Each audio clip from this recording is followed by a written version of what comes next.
Assalamu alaikum. My name is Nicole Queen, and I converted to Islam 3 years ago. I grew up in close to Louisiana, the border of Texas and Louisiana, and when I was 8 years old, I moved south of Dallas and grew up in a really small town there. Most people can't even find it on a map. We had about 48 kids in our graduating class, and so when we were growing up, we went to a fundamental Baptist church. So I kind of am very thankful to them because they built a really strong foundation of religion inside of me. And since the religions are so close, Islam and Christianity, it was like home away from home, like to come to Islam. Nicole Queen and her husband Hassan live busy lives, working in the heart of Dallas, Texas, the largest non-coastal city in the United States. My parents, they weren't really as religious. They were more free thinkers. Like they believe in God and they love God and they're close with Him. But they're like typical American people where they don't really live their life for God.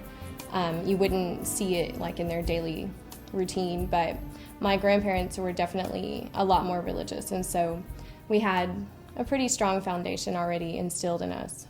I was a photographer here in Dallas, and most of the jobs that I got were at nightclubs because I was an event photographer. I was kind of like the paparazzi almost. We had to take all the pictures that showed up in the magazines that kind of told you who was in this party and who was in that party as far as celebrities or athletes or any famous people that were in town. You can imagine like it was a really crazy lifestyle. Constant having to be at a party. Everything you did was at nighttime. You usually slept most of the day. And really not a peaceful lifestyle at all. Because I had still a little bit of that urge for God in me from growing up like as a Baptist, I felt a lot of emptiness like living that kind of life. It was like daily you are surrounded by people that are greedy, I guess I would say. They are definitely kind of wound up in themselves. And I was always talking to my friends like, I want some peace. Like I want to feel like I have a better purpose, that this isn't it. I'm just around a party all the time. Life's a big party. And I definitely didn't feel like life was a big party. So they would always tell me, you have an awesome life. People want to be like you. You get to go to things that people have never been to, and you get to be around all these producers and publishers and everything. But when you're around that all the time, it's kind of scary. You look at people and you think, nobody cares about anything. Nobody cares about anything important. They don't even really know what's going on outside of their little bubble that they live in. I used to kind of try to read my Bible. I would try to do a little soul searching and figure out like what is it that I'm looking for. And I would have nightmares at night, just where I'm just searching for something and it's like I can't find it and I'm always running towards something. I knew people that were Muslim, they didn't really practice Islam, so I was around it. I was exposed to it a little bit, I had friends that didn't drink. I knew people that were just a little different, and you would ask them like, how come you don't want to go here or there? They would say, oh, I don't hang out at those kind of places. I'm Muslim. And one night after a photo shoot, I was going to meet up with my friends, and I also met who's now my husband, Hassan, and he was kind of going through the same soul searching too. When I met Nicole, we met in a outside like lounge, and I was practicing Islam, but not completely the way I should be practicing Islam. And Nicole, when I met her also, she was looking for peace in her life. So by the time when we met, we were able to relate to many things together toward better ourselves, to be a better person. We would talk to each other all the time about what we were looking for in life, about what we wanted to be, and how we wanted to be different than what we were now. I cannot talk to Nicole about Islam, at the same time remind myself about my religion and what kind of person we need to be. So I was telling Nicole about how to go to classes in the mosque and to learn more about Islam. And same time for myself, I tried to get more closer to my religion.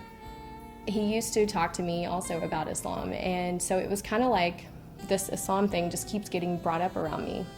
And the people who had the most discipline in their life and they had the most purpose in their life seemed to be these people. You know, they seemed to kind of stand out amongst everyone else as, you're all drinking, you're all partying, you're all dressing this way, but not us. And the more that I started learning about it, the more addicted I became to it. I started watching things on YouTube about Islam, videos from Yusuf Estes, you know, who is a convert to Islam, and I would sit up all night.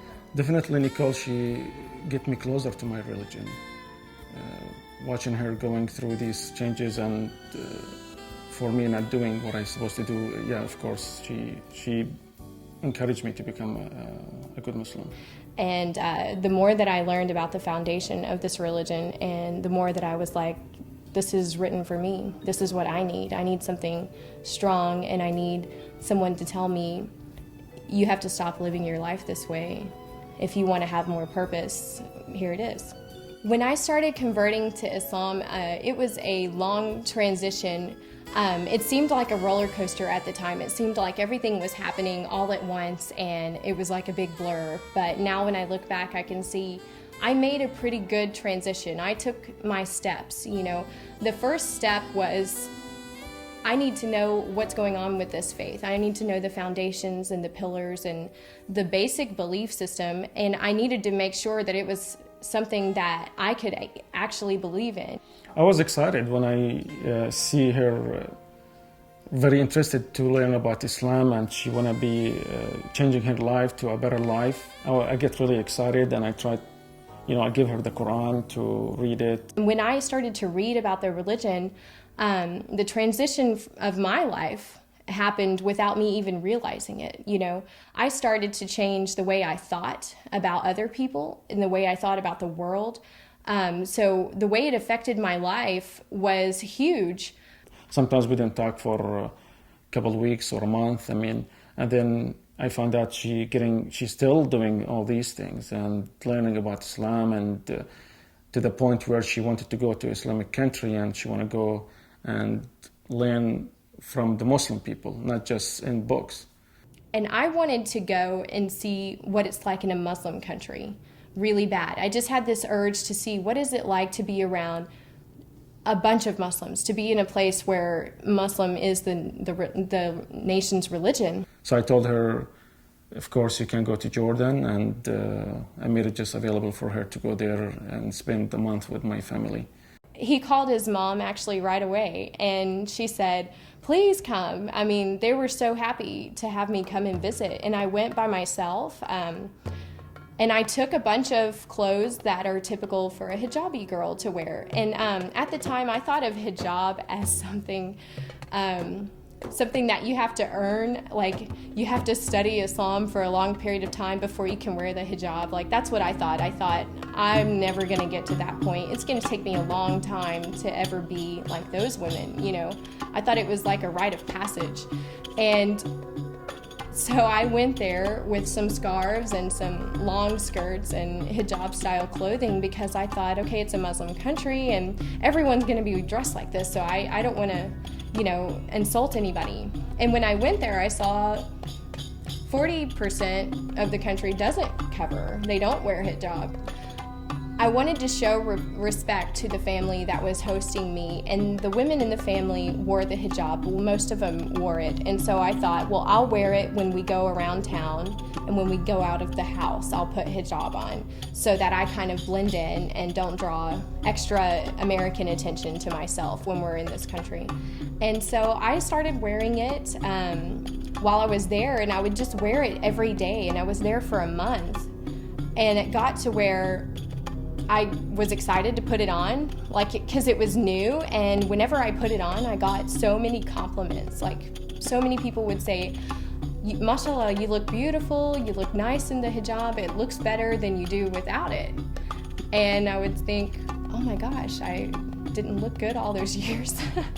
So I would just keep wearing it every day. And when it was time to come back to Dallas, I was really nervous because I didn't think I'd be able to take it off. And I was like, what am I gonna do when I get home? I wanna keep wearing this, but I haven't told anybody because I didn't decide to wear it when I left to go to Jordan. And when she came back wearing the hijab, I was happy, but I didn't tell her that. So I came back and I told my friends and I told Hassan, I don't think I can take off this hijab. And they said, are you sure? I mean, it's a big step. What are you gonna tell people? And I said, I don't know, I just can't take it off. And so I didn't, and I've worn it since then. I knew that a girl wearing hijab doesn't belong in a nightclub, and that's not respectful either to the other girls that wear hijab, because you're making a public display of your faith. So if I bring God with me into a nightclub, then I'm not showing him respect. So I knew, okay, you've really done it now. Now you're gonna have to stop shooting inside nightclubs. You're gonna have to change your career. And this is a business that I had built from nothing and was now very popular and was the top person to hire to shoot these events. So I was really worried about that. And I started turning down more and more jobs that people wanted to hire me for that were inside of a club or a bar. Of course, she changed the way she sees things, her clothes, her friends, her job. I went back to what I loved, and I said, I'm gonna do what I was born to do, and I'm a photographer. I've been a photographer since school. I mean, this is what I've always done, and this is what I did when I was a kid. So I made a new portfolio. I just started from the ground up. I had done it before, so I was like, I can do this again. And I made a clean portfolio, and none of the images that I would do ever again were gonna be women scantily clad, you know, and pictures of people drinking and partying and things like that. And so I made a new portfolio of happy things like weddings and charity events and political events. So I was still shooting what you would consider celebrities, but in their respective times, in the daytime, not at night when they're kind of letting the claws come out. So I changed my business and it grew from there. And now with my hijab on and my new way of shooting and my new kind of outlook on photography now, I am busier than I ever was when I was just flaunting myself. So I don't know if that's a gift from God or what, but my business has grown double since then, and I'm thankful for that. And everything that I shoot now, I feel proud of. I feel like I wouldn't be embarrassed to show this to my grandmother. I mean, as a Muslim man, I wanted someone really be strong when they make their decisions. And the steps Nicole, she went through, they were really huge changes in her life. And I needed someone to just show me you can change yourself. So when I saw the changes she's making, the way she used to dress and now how she's dressing and what kind of people and opportunities she had before she converted and she put all that behind her, that was really very interesting and very important for me. The way I used to dress before, for my kind of job, the sexier you looked, the more you fit in, and they wanted you to fit in. And it was a 2-hour routine for me to get ready to go to work. When I started to get closer with God and I started to have more respect for myself, covering up was like God is saying, since you have left this life that most people want to come to me, I'm going to give you back your virtue. After Nicole converted to Islam, she and Hassan found a deeper appreciation for each other, fell in love, and were married. But Nicole was faced with more new challenges that converting to Islam often brings, including an awkward period with her parents and family when we were getting married, they didn't know how to feel. They didn't know, like, is she doing this because of that man? You know, they didn't really know my husband that well. And they were questioning everything. Like, did she do this for this guy? They kind of took it really hard, and it was a struggle for them. But so when we got married, I think that was really hard for them, and they felt like, we can't support this, you know, we don't want to be there, and we don't want to support this. And I think that now they probably, maybe they wish that they wouldn't have been that way, because now they love my husband. They think he's great. You know, he loves to do everything that they want to do. I used to think that one day she's gonna say, I'm not gonna be Muslim anymore. This is too complicated for me. I used to think that more in the beginning of our relationship, you know, like right after we get married, but now I feel more comfortable about it. I feel she has a strong belief about her religion, and she's not gonna just drop the ball and walk away. So this is too complicated for me. I feel like we are definitely a team when it comes to keeping each other with our religion. We have to keep each other on the right path, and I think that's kind of one of the big purposes of a Muslim married couple, is that you keep each other on this direction whenever we're facing different challenges, because you are going to face challenges living in America and then trying to live as a Muslim. So we help each other kind of resist the temptations that we face. We remind each other of what we're trying to do and what we want for our children one day, inshallah. And I can look at him and tell at a moment when he is having a struggle, even if he doesn't say it, and he can do the same for me. And so it's just that ability to know and love each other that much that you want to see the other person as a successful Muslim. You know, you want him to love Islam as much as you do, and you look at him and think, like, I want to feel as passionate as he does, you know. So we look at each other and push ourselves in the right direction.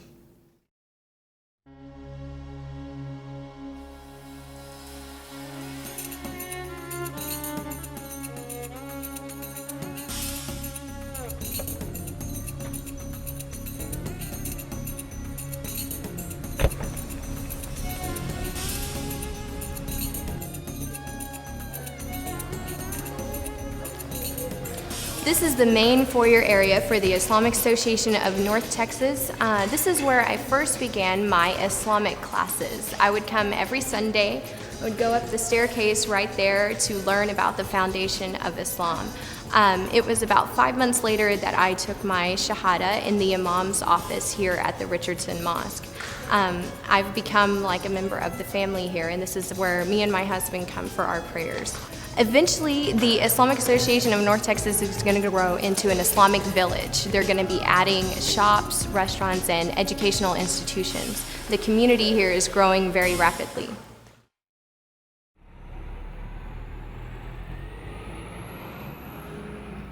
Daily, we probably don't live the typical life of a Muslim couple. We're usually not home together having a big meal every night and things like that. We usually have something that we have to work on.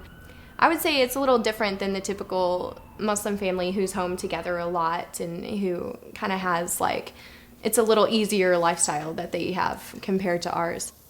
Everything that we do, we make a decision like, is this what God would want us to do? Is this where He'd want us to be?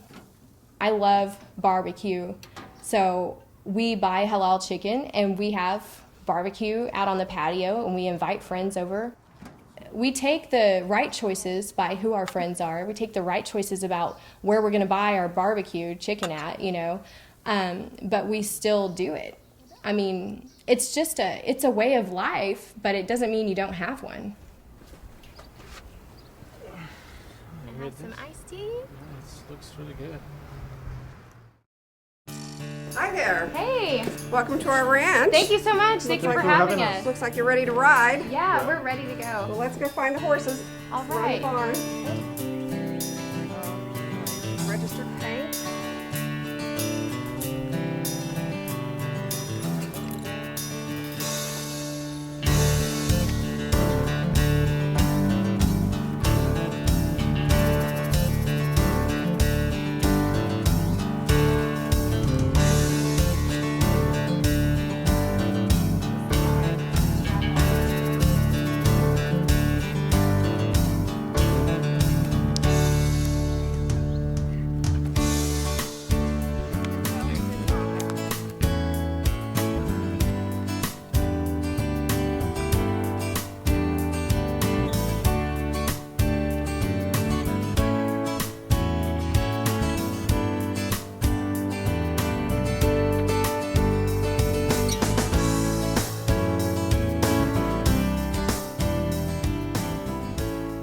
miss out on anything that a Southern girl would get to do, you know. Like, I do everything that I would have done before. I just find a way to do it, and so I can still be Muslim and I can still go horseback riding with my husband out at a ranch. You know, we do that frequently.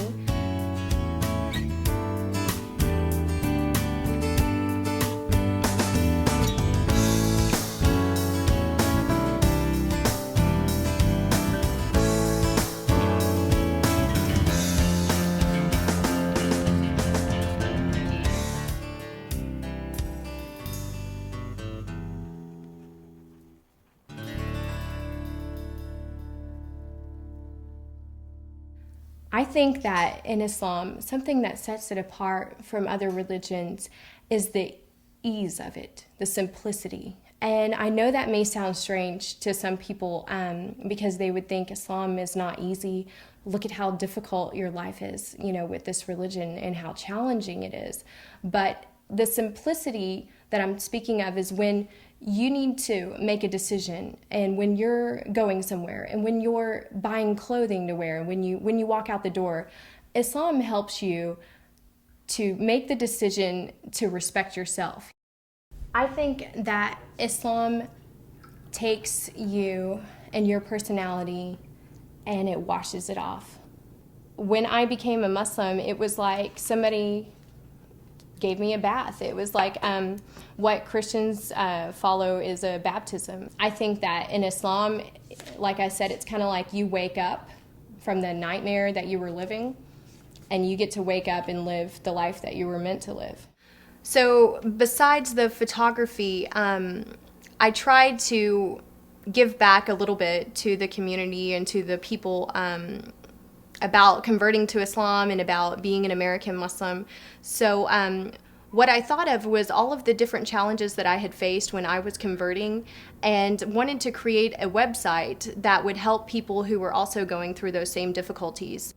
So one of the biggest challenges that I faced when I was converting was finding my identity. As an American Muslim, you don't really feel a lot like an American anymore. You feel like you don't quite fit in with your friends and family the way that you used to. When you're also on the other side as a Muslim, you're still not the same as they are, not the same as a person from a Muslim country, and you may not look or act the same way that they do. So you kind of feel like, where do I belong? So I made another site, and it's a blog page that helps define a little more of the Muslim American identity. So I have articles and stories and videos on there just describing who we are as American Muslims, because my goal with that site is to give us a more positive representation and to make it to where the first thing that someone thinks of when they think of a Muslim is going to be completely different than what they think now. I find that here in America, I know that people think it must be hard to be a Muslim that's an American living in America. And I did find out what it's like to be treated different, to be looked at by your own people as somebody that's foreign. And I am very proud to be American. I'm all about being an American and being a Muslim. This is a faith. It's a religion. It's not a race. It's not, you know, what color of skin I am. It's not anything like that. It's just a faith that I follow. It's a lifestyle that I live. So I kind of feel bad for people when all that they know is completely wrong from what we stand for. Assalamu alaikum. Sisters, thank you so much for coming. And so I really devote a lot of time and a lot of energy to speaking out to people about being an American Muslim and about how this is a different aspect. This is a different aspect of Islam than they've ever seen. You know, this is people who only know and only live the faith. I converted to Islam 3 months ago, and I came today to hear Nicole's lecture just regarding life without Islam as a reminder, you know, what life was without it. Everything that she said, you know, I couldn't relate, you know, because I understand what cultural norms there are here in the West, and how it contrasts with, the ideals of the religion. Hello, welcome to Midway. Hi, thank you. What would you like to drink? Yeah, I'm gonna have iced tea. Okay, and for you, sir? Diet Coke. Okay, great. Thank you. My message would be to people when they want to learn about our faith is to just listen and look at how we live our lives, like on a daily basis. So I wouldn't talk about the differences, and I wouldn't focus on, well, you believe this and you're wrong and this is the right way, and I don't talk like that about Islam. When I talk to people, I like to show them the simplicity of it. I like to tell people all of the things that are so similar to what they're already believing in their lives, and show them how the things that they face and the challenges that you face in life, there are answers for everything, and there are guidances for everything to make it easy on yourself and to help you to make the right decision about common things that we have to do in life, about getting married, about how to treat your family, about what you do for a living, raising your children, everything. There is a guidance in this faith to help you to be the best person that you can be in whatever you do. If it's your career, if it's how you are with your friends, if it's the things that you do for fun, the way that you socialize, everything about your life, this faith has an answer for it and able to give you the chance to be the best that you can and to do the best with your life and to make the most of it and to live for a greater purpose. One of the biggest messages that people don't really notice and that isn't projected is that it is simple answers to your life's problems. I'm really proud of Nicole taking all these changes, and it's easy to convert, but it's not easy to continue this in this life because you have to make changes all the time. I see so many people, they convert to Islam, but easily they give up on their new life. So I just want to say I'm so happy and proud of Nicole.